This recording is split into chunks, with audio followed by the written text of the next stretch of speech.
In today's part 3 with Bob Brooks, you'll find out why he says the small things in life are the sweet things, and you don't know how much time you have here, so live life well.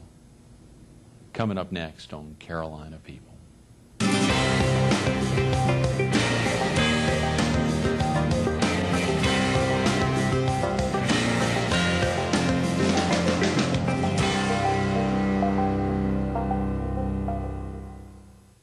Good morning. Welcome to Carolina People. This morning we're at the North American Institute of Aviation. We're on part 3 of Bob Brooks. Good morning, Bob. Morning, Greg. Thanks so much for getting back with us. It was so exciting on Thursday and Friday to get with you, and the excitement, of course, about having a little time off and coming back. And you were such a fan of that jacket to think three times is a charm. If people didn't catch you on Thursday and Friday, this is a great way to kick off a week. My wardrobe is not very extensive. That's right, white turtlenecks. Well, how about me, pal? All I have is blue suits and the same blue tie. Right. It's a great way to wake up in the morning. I mean, surely we're waking folks up quick at 7 a.m. You know, it was amazing as we talked about the excitement of growing up outside of Loris. I think you said the suburb, sweet home. What was that, Camp Swamp? Yes. Camp Swamp. On a 100-acre farm. I think you said you were the second of 6, and then, of course, for viewers who weren't with us, the excitement of getting over to Northeast Georgia, visiting your cousin, Minnie Sue Brooks, and having her carry you up to Clemson that Saturday afternoon, those chance encounters with Walter Coxon, that opportunity to intern when it wasn't even an internship yet, you know, to coin that phrase, really may or more or less started there with you. I call it when intern wasn't cool. When intern wasn't cool, and it sure is now, you know. Yeah. I'm sure y'all probably have a lot of interns at Oh, yes, we Naturally Fresh Foods, and all the companies have them. is that right? Yes. You know, there were so many. We could spend, as you said, I think on Friday, you said if we're going to get into Hooters and Hooters Air, we're going to need more than a few minutes. So Yes. I guess you could probably spend a day talking about the racetracks. You could spend time talking about your thoughts on a cable channel down the road, about the launching of Hooters Air. I mean, you could spend day after day getting into it. Yeah, it's been a while. You know, when you think about all that, but the excitement obviously about launching Eastern Foods back in 1966, seeing it expand and set the stage for you to get into so many other things, that's been pretty exciting. Yes. Business begets business. Did someone say that? Have you ever heard that? I've heard that, but, you know, I think being prepared is more important than business begets business. I mean, that's the way I look at it. Preparation? Yes, because without that, none of it's going to happen. Mm-hmm. And I try to tell people, you know, some have asked me for advice, you know, and so forth, and at schools when I speak of something, and I says, just be prepared. I said, you know, because anything can and will happen. I said, be prepared to bob and weave like you do in boxing, you know. Mm-hmm. I mean, it's going to happen, and you're going to have to duck some blows, and you're going to have to dish them out occasionally, and you know, it's life's interesting if you know how to treat it. You know, and when you're talking to students, and when you use phrases like you're going to have to duck some blows, you're remembering some things from your early days in business. What I mean, you know, or even up to the present, what are some blows you've ducked and some ones you've struck well? Well, some of them have been, I guess, when I had a strike and I had a stroke, and you know, and I was broke, and a few other things, you know, is you have to Stroke, persevere. broke, strike, diabetes. Yeah. I mean, but stroke, broke, and strike, those three together. Yeah. So it's tough. You're going to come into some tough blows out there, man. Nobody can tell you. You don't know where they are and what they are, but you'll have them. Those and are you'll have major. some opportunities, so you'll be prepared. So if you're not prepared, you can't take advantage of them. I mean, are you constantly thinking of things? Are you constantly coming up with ideas of things y'all should be doing? Yeah, I think so. I mean, that's my job. Mm-hmm. I mean, and sometimes there's some responsibilities you can't delegate. Mm-hmm. And but then you have to know how it's going to fit as best you can tell, and you keep. It's sort of like I guess Pathfinder or something, you know. Is You have to weave your way across the country. And years ago, when people were, trying to find their way, and the same way in life is you don't know what's out there. Who are some of the folks now around you really help you implement some of these ideas that are coming up? I know obviously we'll get into Hooters Air in a few minutes, and Shirley stepping into Hooters 20-some years ago. Who are some of the folks around you that really help make things happen now? I have quite a few people, and you sort of try to find the right people, and give them a shot, let them see what they can do. I know that it took me years. I tried to find a good a president of Eastern Foods for many, many years, who could run this thing. And I finally found one. This guy came to me. He was a Clemson graduate, not because of that, but and he wanted to go to work with me. And so, I never did an interview. I really didn't talk with him. And he came in 2 or 3 times, when he got after a while, I finally met with him. I said, why you want to work with me? He said, well, I've heard of you. I want to work for you. And he was retired from the military. He was Colin Powell's chief aide in the Gulf War, Is that right? That's who it turned out to be. He had a lot of Purple Hearts and Stars, Crosses, and so forth. And so I finally asked him, I said, what do you want to do? What do you want me to do? What do I have to pay you? He says, what do you want to pay me? So here's a guy, that sort of believes in me, I guess, And so I brought him on, and he was he made president come within like 4 or 5 years, Is that right? So he's been with about almost 15 years now. So people like this, and he's doing a better job than I could do. He's doing a better job than you can even imagine of yourself. Yeah. Because he is more objective than I am. I get my heart in too much, and so he's more pragmatic, he's more no nonsense, and he develops people. And he really helps develop people. I think I saw your son is also working with you down in Atlanta. Yes. Which is very exciting. You mentioned that thing, you get your heart into it. Has that ever caused, when you think about getting your heart into business and really having to make sure you step back, you get your heart out of it, have you seen instances where getting your heart in has hurt? Oh, yeah. I mean, you care about people. Nobody wants to terminate people. Everybody wants people to do good. Why wouldn't you? Because when you have to terminate somebody, that means you have failed. You've hired the wrong person, or you have not trained them right, or something. You've not paid them right or something, if you lose somebody. And so when you have to terminate somebody, that's a failure on my part. It's not a failure on their part. Those are great words. Those are great. It really takes someone to understand that it's a failure on your part if you've got to terminate somebody. Well, wouldn't you think so? I mean, you're the one in charge. Absolutely. And so, but I mean, there's things like this. But sometimes people, people don't know that the job you have in themselves, they don't know what is good for them, and you don't know what is good for the job that much. So therein lies a chasm that you have to cross. So in order to make those match, it takes a lot. And sometimes people change. Sometimes the jobs change. And people will reach a certain level of effort that they want to expand, and that's their lifestyle. And then you have to cut it off, because if you get more than they can handle, it's your problem. The way I look at it. So, but that's a never-ending problem in management, is to try to, if you can find somebody that can do a good job, a better job than you're doing, then you can delegate to them. You got the right person. Right. Yeah. But then if you don't, you've got to. You're going to be working twice as hard. That's right, because you're having to cover up for them as well. Right, and that's what I try to learn.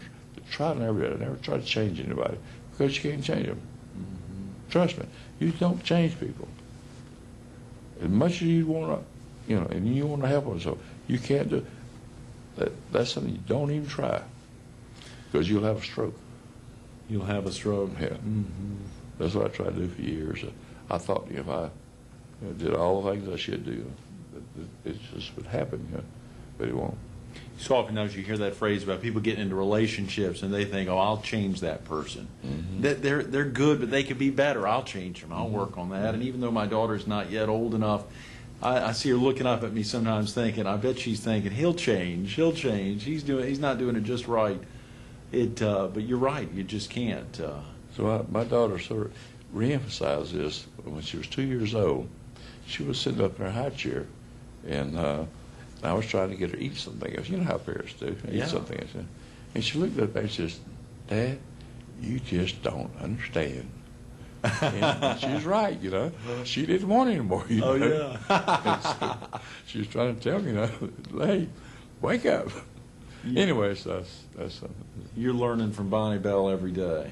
Oh, yeah. I mean, we learn from everybody all the time. Oh, yeah. But girls, she's your first daughter. Yes. Yeah, your only daughter. Yeah, little boys, you tell them, suck it up and go, you know. I don't hear about you, no whining. But little girls, not. You can't tell them. Oh, you hurt your little finger, you know. Oh, so. yeah. Oh, yeah. Probably cause. Well, you know what I'm talking about. I do, absolutely. There's nothing better than being a dad, but being the dad of a daughter, I can't even imagine.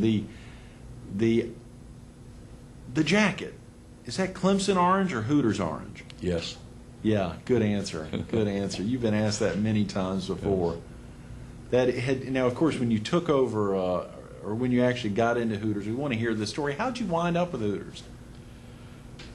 Well, I was trying to do a favor for a guy. I had an acquaintance, or a guy I was in business, not in business with, but it was a guy that we had done some business with. And he wanted to get out of he wanted to sell it. He sold his business, and he wanted to go in the restaurant business. And having had a little experience in the restaurant business, he come to see me, and he said, you know, would you like to go into business with me? And I says, no, but heck no. Well, that's not exactly what I said, but something like along that line. So I didn't see him for 2 years, about 2 years. And he came back. And he was basically broke. He wanted to borrow some money. And this is about the time I had a stroke about 6 months before that.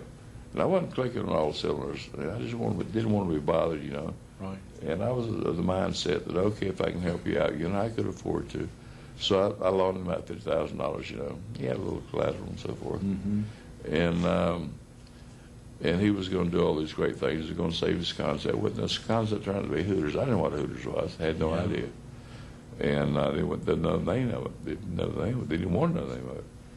Because my mind was on living, not business. Right. That was about the same time of your stroke. Yeah, it was. And so I was trying to help the guy out. So he come back he said he was going to pay me in 30 days. Well, 30 days he couldn't pay me now. So he wanted to borrow another $50,000. No. Yeah, so I sort of scratched my head a little bit. Well, okay, he still has some collateral, so okay, I would help you now. So I did it again. And then he came back in 30 more days, he couldn't pay me. So he wanted to get a little bit more, a little time out, you know. Let's discuss this thing. Didn't just fall off the turnip truck. And so, and the only way I could probably protect my investment was basically to take a part of his company, whatever it was, you know. And so he gave me I sort of swapped about 25% or so of it, you know, 30. And so then, but he come back and said, my letter when I had some interest in it. He come back, well, you know, if I got another nice little loan, he says, you know, I could we could really get the show on the road. Well, supposedly we were making money, and supposedly you were making money. I didn't have any figures, but he just kept telling me we were making money. Yeah. So I arranged for him to get a loan, you know, and so we bought some more units, and then we fell out of business because I made him do good business, you know, and so I wanted audited statements. So finally I got that, and he got mad at me, and so they were upset at me. Anyway, make a long story short, is I ended up buying him out, but he then in turn went with Chris Sullivan, and they started Outback. Is that right? And they started that, and he had just sold his interest in the what was it, Chili's restaurant thing. Is that right? The guy you bought out teamed up with somebody else found Outback. He became the North Georgia and North Florida and Georgia franchisee. Mm. He eventually sold his interest back, and he's done pretty well with it. Yeah, he didn't do too bad. And Chris Sullivan done a big job too. Absolutely. So I said, y'all should thank me one day. You know, I bought your, Bought you out. That's right. Use some of that money, well, there's some of y'all money to really kick it off. You know. What a great story. And so now there was at the website at Hooters.com or otherwise there's a story about the original six. Six guys, fun-loving guys down in that area who were setting up. Bless you, who were setting up the company. Now, was he one of those six guys or no? No, he bought the. Bless you. Sorry. That's fine. Take a sip of that Diet Pepsi. You just got a little bug here lately. I know. He bought the concept from the original Six Hooters people. Okay. Yeah. Well, this guy, he's a nice enough guy, but he's a promoter. Right. He didn't shoot straight with me all the time, and he didn't shoot straight with him. He had from time to time he would do some things that made him maybe not do good business, and he'd forget what he did. And so conveniently. Yeah. And so we were at odds pretty much all the time when I found out, well, what really happened, you know. And so it turned out that he had development rights, a loosely drawn contract was what we had. And there was a point of contention over the years, you know, we had a couple lawsuits, so that's what we could do, what we couldn't do, you know. Right. And basically I feel like I developed the whole concept from the first store. Originally it was a bar. It was like 70% beer and wine. It was like 30% food. But I successfully, you know, changed that around. You flipped it the other way. Yeah. Because I don't want to be involved with a bar, you know, which is not a bar, it's a restaurant. You know. Right. So that obviously would also help set the stage for you. I mean, for Naturally Fresh or Eastern Foods at the time. Well, that was one of the main reasons, I guess, of any value in the future. Sure. Because I had, I call it, you know, you have the knocks and blows and so forth. Over the years with Naturally Fresh, I have been kicked in the teeth, in my opinion, because I did a lot of work for these companies that were small starting with, and they come on to big companies like Red Lobster and Steak and Ale, Bennigan's and Waffle Houses and so forth. I was one of the first big customers of Waffle House. Really? Of course, they don't even buy from us today. But, even though I know the president and owner real well, and it's that they grow, they get bigger, and they bring people in, and so they have to let the people make their own decisions, you know, and they want to bring their suppliers in and all they've got all those contacts, sure. And so when they come in and they get in some power, well, they do their thing, you know, you're the odd man out, so to speak. And we've lost a lot of business over the years, and we've lost a lot more ever, you know, that we have. So your largest client now, though, is Hooters. I mean, that is yes, it is now. Hooters is probably about 30% of our business. Is that right? Yeah. You know, it's so exciting when you think that there are still, I'm sure, some clients that have stuck with you, even with management shifts or presidents coming in and out. They've still stuck with you. That experience is hopefully not all of them have done what. Most of them have moved on. Is that right? Wow. There really, I guess, cannot be those. The business world is a little more fickle than you might think it is. And I like to think it wasn't, but it is. You know, so oftentimes you'll see now, we saw recently Toys R Us going private. I think we've seen some talk, that story on you recently in Business Week, talking about some of the franchisees talking about possibly taking part of your company public. And of course, as you say, you really got to get into the numbers, make sure you understand that. Because so oftentimes now public companies go private and then are relaunched public because there are benefits of being private. Yeah. Well, I've got that bridge crossing in Miami this weekend. We have a franchise meeting and so forth, and to see how real it is. But I would think they're going to try to do it themselves anyway. They don't have, well, I'm not going to say. Yeah, you wait. But it's going to be interesting to see how it turns out. Now, Bob, your mother's in her early 90s. Yes. Share with us the first time you took her to a Hooters. What was that like? Do you remember, did she have anything to say about that? Oh, yeah. I invited her to go to the first Hooters in the Carolinas, well, the first one in the beach here also. It's about 15 years or so ago.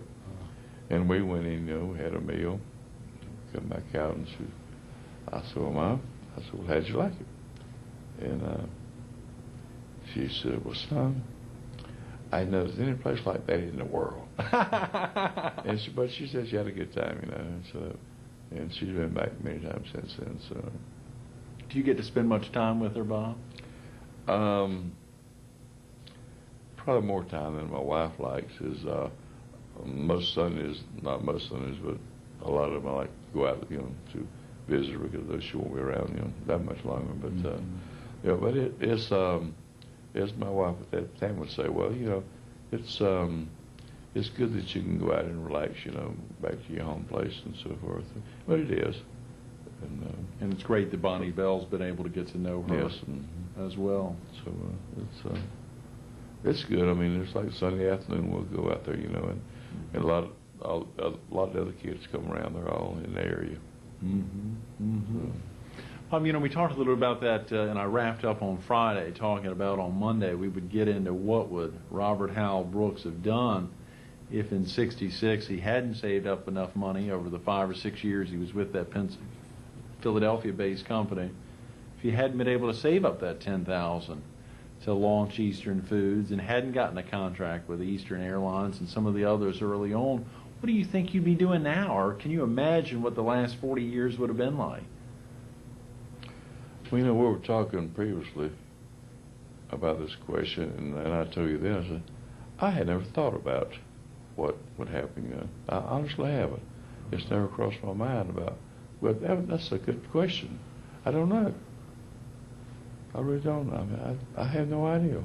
It is tough to imagine what you'd be doing. Of course, so much the center focus of what you talked about on Thursday morning, a little bit on Friday morning, was that aspect of things being preordained. And you obviously wouldn't plan out finding diabetes in your life or having a stroke or losing a child or anything else, things you wouldn't want to plan. I really don't know. I mean, so I that's part of my life, I guess. I don't try to second guess myself. I give it my best shot, and hopefully that's good enough, Yeah. You did say there was a time you used to second guess yourself, yes. And you found out. And it will worry the heck out of you. You just, and it's for naught because there's nothing you can do about it. Right. Whatever it is, nothing you can do about it. Think about that. You're right. So why worry about it? Yeah. So because it will worry you. I mean, it will. Honestly, that's probably the worst thing I've ever had in my life to learn to not second guess myself. Mm-hmm. And yes, I make some dumb decisions sometimes, but not making a decision is a decision. Mm-hmm. And so I prefer to be on the edge of guiding it somewhat. Mm-hmm. God gives you the ability to guide it the best you see fit.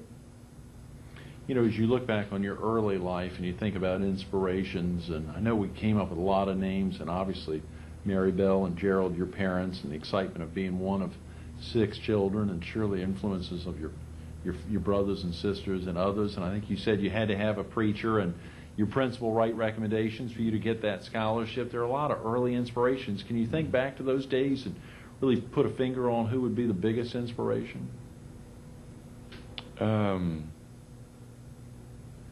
Minnie Sue Brooks sounds like that was a big inspiration. Well, she was. Setting the stage. There were so many things that, if you call them inspiration, I don't know. I mean, what you call them, but they've been associated with my life, and I've been fortunate because the people, whatever good or bad I've been associated with, is basically made me whatever I am. Mm-hmm. That plus whatever God gave me from upstairs. I don't know. I mean, if I ain't too smart, well, I ain't gonna take all the blame for that. No, man. That's right. I'm sure whatever I am. And you try to do work the best you can. You were, I think you said 29 when you set up Eastern Foods, and of course you had some great clients early on.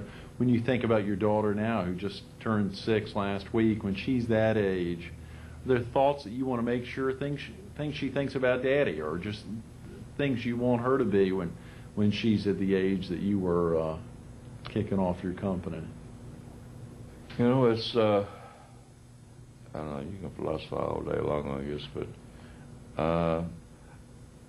I know she'll never enjoy some of the things I enjoy because she hasn't had to endure a lot of, so far at least, a lot of the pains that I call it pain or discomforts I've had. So you can't really appreciate things until you've had them, not had them. I don't know what she's going to be involved with as she goes through life. She's going to be whatever she's going to be. Mm-hmm. And I think we both try to do a good job of bringing her up in a spiritual house, Right. Regardless of what our problems might be, is she spent a lot of time. She was in vacation Bible school this week. Is that right? Week, yeah. Right. And weekly Bible. So I just like to see what she turns out to be. Yeah. Yeah. That'll be great. That'd be interesting. She'll be able to look back on Daddy. Bob, thanks so much for being with us this morning. Thanks for spending the last couple of days with us. Well, thank you, Greg. Absolutely. Enjoyed talking with you. Stay tuned to more Carolina People with Bob Brooks coming up next.